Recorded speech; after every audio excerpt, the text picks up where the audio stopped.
दोस्तों, आज मैं आपको सुनाने वाला हूँ मुंशी प्रेमचंद द्वारा लिखी कहानी अपनी करनी। ओहो, मेरी ही कर्मों की वजह से आज मैं इतना अभागा महसूस कर रहा हूँ। मेरे ऊपर आज अपमान भी हंसता होगा क्योंकि मैंने खुद अपने हाथों से सब कुछ उजाड़ दिया। 1 साल पहले मैं इतना किस्मत वाला था, क्या ही कहूँ। आराम का जीवन, अच्छी सेहत, पत्नी और 2 प्यारे बच्चे, ऊंचा घराना। उस पर पढ़ा लिखा होने के बाद भी मैंने खुद ही ऐसी हालत कर ली है। एक इंसान को जो कुछ भी एक अच्छी ज़िंदगी जीने के लिए चाहिए, वो सब मेरे पास था। मैं अब किसी योग्य नहीं क्योंकि मैंने किसी चीज़ की कदर ही नहीं की। मेरे जीवन में ऐसी महिला थी जिसने मुझ में लाख बुराई होने के बाद भी कुछ बुरा नहीं कहा, कभी गुस्सा नहीं किया। मैं ऐसा ही हूँ कि दीवानगी के नशे में चूर होकर उसे इज्जत नहीं की। उसे तड़पाया, रुलाया और मन ही मन खूब जलाया भी। उसे कितना धोखा दिया और अंधेरे में रखा। देर रात घर आते हुए ना जाने कितने बहाने बनाए। रोज नई कहानी बना लेता था। क्या वो मेरे झूठे प्यार के दिखावे को नहीं समझी होगी? मेरा झूठ फरेब का छिपा रह सकता था। भले ही वो अच्छी और भोली थी लेकिन बेवकूफ़ नहीं। मैं जितना झूठा था वो उतनी सच्ची। मैं जितना गलत व्यवहार करता वो उतना अच्छा करती। उसे दुनिया के सामने हमारे रिश्ते का मजाक उड़ाना पसंद नहीं था, इसलिए वो मेरे व्यवहार का जिक्र लोगों के सामने कभी नहीं करती थी। शायद उसे हमेशा लगता था कि मैं एक दिन सुधर जाऊंगा और मेरे सिर से ये नशा उतर जाएगा। काश वो इतनी अच्छी ना होती, वो अपने हक के लिए मुझसे लड़ती। इसी बीच एक दिन मैं आनंद वाटिका मछलियों का करतब देखने गया। वहाँ मेरी नज़र अचानक एक लड़की पर गई जो फूल तोड़ रही थी।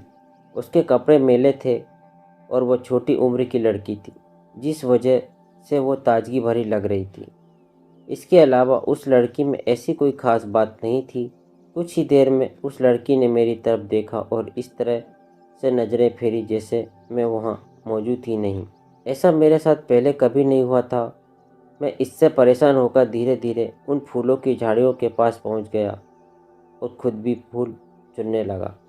मुझे देखते ही माली की वो बेटी बाग की दूसरी दिशा में जाकर फूल चुनने लगी। उसी दिन से मैं रोज उस आनंद वाटिका में जाने लगा। ऐसा नहीं था कि मुझे उस लड़की से प्यार हो गया था, बस कुछ पाने का मोह मुझे वहाँ खींचकर ले जाता था। मैं रोज रूप बदलकर वहाँ जाता लेकिन हाथ कुछ नहीं लगता। प्यार की बातें होना तो दूर की बात थी, वो मेरी तरफ देखती भी नहीं थी। इस योजना से जब काम नहीं चला तो मैंने नई तरकीब सोची। अगले दिन मैं अपने बुलडॉग टॉमी के साथ आनंद वाटिका गया। जैसे ही वो लड़की अपने आंचल में फूल भरकर बाग से जाने लगी, मैंने अपने टॉमी को उसकी तरफ जाने का इशारा कर दिया। वो बुलडॉग भौंकते हुए तेजी से उस लड़की की ओर दौड़ा। वो अपने पीछे कुत्ता देखकर चीखते हुए तेजी से भागी और कुछ ही दूरी पर गिर गई। मैं भी फटाफट छड़ी लेकर वहां गया और अपने टॉमी को 1-2 मार लगा दी। उसके बाद फूलमती के आंचल से जमीन पर गिरे फूलों को समेटकर उसे हाथों से पकड़कर बैठा दिया। फिर उससे दुखी होकर पूछा कि तुम्हें लगी तो नहीं? यह बुलडॉग बदमाश हो गया है, इसने काटा तो नहीं? उस लड़की ने दुपट्टे से मुंह को ढकते हुए कहा कि तुमने समय पर आकर बचा लिया, वरना ये मार ही डालता।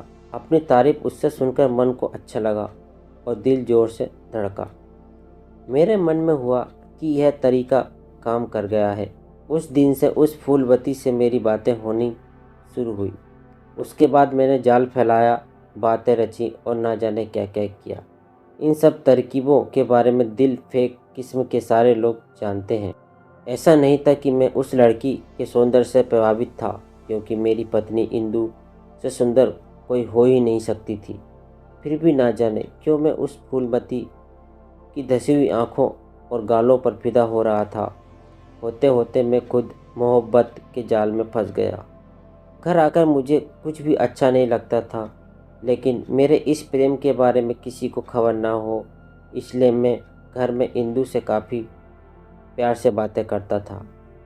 इस नाटक का एक ही कारण था कि मैं अपनी हरकत को इसके पीछे छिपा सकूं। वक्त के साथ मैंने ये नाटक बंद कर दिया और घर और पत्नी की ज़रूरतों से मुंह मोड़ लिया। सच कहूँ तो पत्नी से कुछ भी कहते हुए डर लगता था कि कहीं उसके मन की बात जुबान पर ना आ जाए।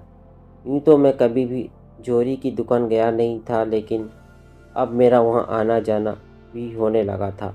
मेरा वक्त, पैसा, सब कुछ सिर्फ फूलवती का ही था। एक दिन मैं हमेशा की तरह शाम के समय आनंद वाटिका में घूम रहा था। तभी मैंने फूलवती को देखा। वो मेरे दिए हुए गहने और रेशम की साड़ी पहनकर फूल तोड़ रही थी। उसी वक्त राजा भी कुछ दोस्तों के साथ वहाँ पहुँच गए। फूलमती राजा को पहचानती थी, इसलिए तेजी से झाड़ी की तरफ छिप गई। उस वक्त महाराज को जाना तो था पानी के कुंड के पास, लेकिन वो बाग की तरफ ही चले गए। वहाँ उन्होंने झाड़ी के पीछे फूलमती को छिपते हुए देखकर गुस्से से पूछा, तुम कौन हो और यहाँ क्या कर रही हो? उस समय आनंद वाटिका के सारे लोग मेरी तरफ ही देखने लगे। मुझे भी लगा कि झट से जवाब दे देना चाहिए, नहीं तो पता नहीं क्या हो जाए। मैंने कहा, महाराज, ये यहाँ के माली की बेटी है। यह सुनते ही राजा और बिगड़ गए। उन्होंने पूछा, ये माली की बेटी है? इसके कपड़े, गहने, इन सबको देखकर कहाँ से लग रहा है कि ये माली की बेटी है?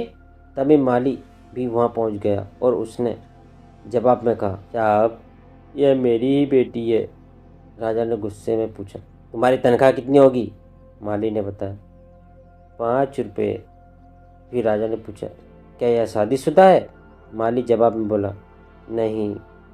यह सुनते ही महाराज ने नाराज होते हुए कहा, इसका मतलब तू चोरी करके इसे गहने और रेशम की साड़ी देता है? अभी मैं तेरी शिकायत पुलिस में करता हूँ। कमाता है 5 रुपये और बेटी को गहनों से लदा रखा है। महाराज के पैर पर गिर के माली बोलने लगा, साहब, मेरी वफादारी पर सवाल मत उठाइए। ये इस लड़की की ही हरकत है। आजकल ये बड़े लोगों के साथ उठने बैठने लगी है। इसने मेरी नाक कटा दी है। वहाँ से ही इसे ये सब कुछ मिला है। आप जानते ही हैं अमीर लोग कैसे होते हैं। इतना सब सुनते ही महाराज ने जोर देते हुए पूछा, क्या इसका संबंध किसी सरकारी नौकर के साथ है? माली ने जवाब में हाँ कहा।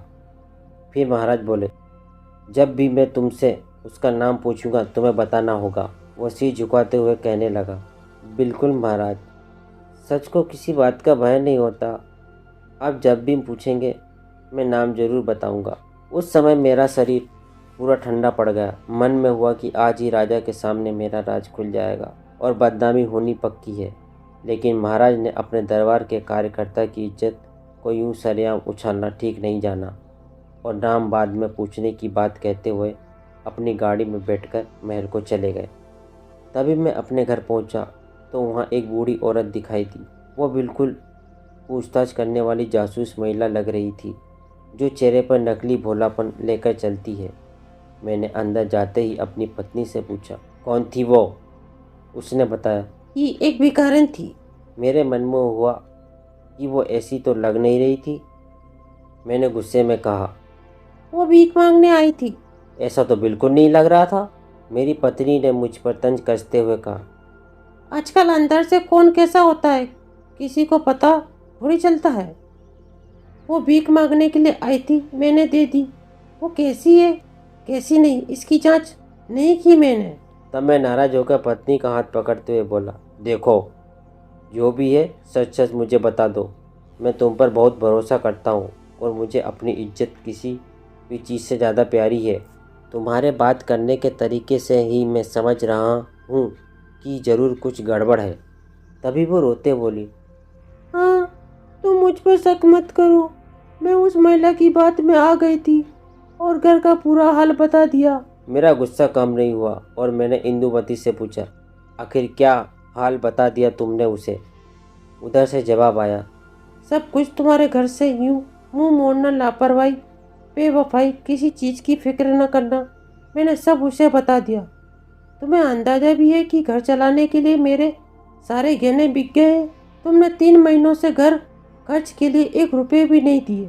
इन सब से मेरा मन दुखी था और जब उसने प्यार से पूछा तो मैंने भी सारा हाल कह दिया। लेकिन आज एक बात साफ हो गई कि तुम्हें मुझ पर भरोसा नहीं है, वरना इस तरह से बात नहीं करते। यह सब जानते ही मैंने अपने दोनों हाथों से अपना सिर पकड़ लिया। उधर महाराज को फूलमती और मेरे बारे में सब कुछ पता चलने ही वाला है, और इधर घर का सारा भेद एक औरत लेकर चली गई। किसी तरह रात गुजरी और मैं सुबह दफ्तर पहुंच गया।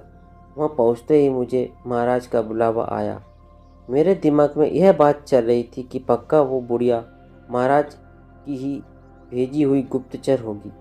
उसने सारी रिपोर्ट यहाँ दे दी होगी। यह सोचते हुए मैं महाराज के पास पहुँचा। वो पूजा के कमरे में थे और उनके चारों तरफ कागज ही कागज बिखरे नजर आ रहे थे। उन्होंने मुझे देखते ही नाराज अंदाज में कहा, कुंवर श्याम सिंह, मुझे जो कुछ पता चला है उसके बाद तुम्हारे साथ सख्ती से पेश आना होगा। उन्होंने आगे कहा कि तुम यहाँ के पुराने वसीकेदार हो। यह वसीका यानी पेंशन तुम्हारी कई पीढ़ियों द्वारा अपनी जान लगाकर की गई सेवाओं का नतीजा है, लेकिन तुमने अपनी हरकत से उनका नाम भी खराब कर दिया है। महाराज ने आगे कहा कि तुम्हें वसीका अपने परिवार पर खर्च करने के लिए मिलता था। तुमने इस वसीके का गलत फ़ायदा उठाया है, माली की बेटी पर सब कुछ लुटा दिया। अब मैंने उस वसीके के दस्तावेज से तुम्हारा नाम हटाकर तुम्हारी पत्नी का नाम डाल दिया है, ताकि वो तुम्हारे बच्चों को पढ़ा लिखा कर इस काबिल बना सके कि तुम्हारी पीढ़ियों की तरह वो महल की सेवा करे। तुम्हारी जैसी हरकत से तो पीढ़ियों का नाम खराब तो होगा ही, और वसीकादारों का नाम भी नहीं बचेगा। तुम्हारी पत्नी ही वसीका पाने के काबिल है और तुमको अब मालियों की सूची में डाल दिया गया है। तुम इसी के लायक हो। अब यहाँ से जाओ और अपनी करनी पर पछताओ। इसके अलावा तुम्हारे पास करने के लिए कुछ है ही नहीं। मेरी गलती थी ही, इसलिए मुझे कुछ भी कहने की हिम्मत नहीं हुई। सब कुछ सुनने के बाद मैं घर लौटने लगा। फिर मन से आवाज़ आई, कौन सा घर, अब तुम्हारा कुछ भी नहीं रहा। धीरे धीरे ये बात पूरे नगर में फैल जाएगी और लोग तरह तरह की बातें करेंगे। कुछ झूठी हमदर्दी दिखाएंगे तो कुछ मजाक उड़ाएंगे। फिर मन हुआ कि एक बार फूलमती से मिल लूँ, लेकिन लगा कि अब ना वो रोब है और ना ही रुतबा। कैसे उससे मिलूँगा। उसने कहीं भावनाओं में बहकर मेरे साथ चलने की बात कह दी तो क्या करूँगा। अकेला तो जैसे भी गुजारा हो जाएगा, लेकिन उसके साथ चीज़ें मुश्किल होंगी। मन से भी आवाज़ आई, उसी की वजह से सब कुछ बर्बाद हो गया। इतना सोच कर मैं बम्बई की ओर निकल गया। अब बम्बई की ही एक मील में नौकरी करते हुए 2 साल बीत गए। पैसे के नाम पर बस इतना मिलता था कि किसी तरह कुछ खा पी लूँ। एक बार मैं चुपचाप से अपने घर गया। वहाँ देखा कि मेरे बच्चे घर के बाहर अच्छे से खेल रहे थे। मेरी पत्नी ने पूरे घर को अच्छे से संभाल रखा था। घर के बाहर 2 लालटेन जल रहे थे। सब कुछ बहुत साफ था। तभी मुझे पता चला कि 2-4 महीने मेरी खोज करने के लिए अखबार में कुछ इश्तहार भी छपे थे, लेकिन इस मुंह को लेकर मैं कहाँ जाता। मैंने फूलमती को भी देखा। पता चला कि वो किसी नए रईस के साथ थी। अपनी ज़िंदगी पर अफसोस करते हुए मन में हुआ कि अब इसी हालत में जीवन जीना होगा। अब चाहे हंसकर ज़िंदगी जी लूँ या रोकर। अपने पास मौजूद किसी चीज़ की मैंने कदर नहीं की और खुद अपनी हंसी खुशी को पैरों से ठोकर मारकर अब पछता रहा हूँ। मैं वो इंसान हूँ जिसने अपने सब कुछ खुद से ही जला दिया और उसकी राख भी नहीं बची। अपने घर परिवार को भूलकर किसी पराई महिला के चक्कर में पड़ने से सब कुछ बर्बाद ही होता है। दूसरी सीख यह है कि झूठ छिपाए नहीं छिपता है। कहानी अच्छी लगी हो तो वीडियो को लाइक कर दें, चैनल को सब्सक्राइब कर दें और साथ में बेल आइकन को भी दबा दें, ताकि ऐसी इंटरेस्टिंग कहानियाँ आपको आगे भी मिलती रहे।